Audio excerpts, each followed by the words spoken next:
Hey everyone, welcome to another video.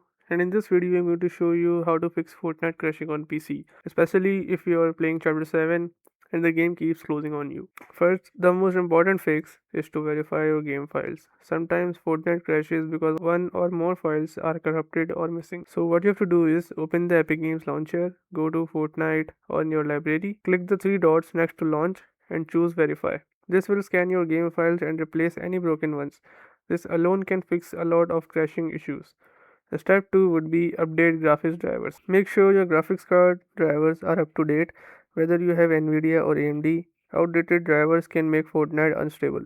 So just go to your GPU software and Nvidia or AMD up to you and check for updates and install the latest updates and restart your PC. Then if Fortnite still crashes, try lowering settings in the game. Set quality to medium or low, turn VSync off, lower the render distance. High settings can put pressure on your PC and cause crashes, especially if your system is near the minimum requirements. Another tip would be close background apps. Chrome, Discord, or other programs can sometimes interfere with Fortnite. Also, make sure Windows is up to date. System updates often fix performance of problems. So, yes, those were the best ways to fix Fortnite crashing on PC in Chapter 7. If this helped you, like and subscribe for more gaming tips. Good luck, and I'll see you in the next one. Thanks for watching.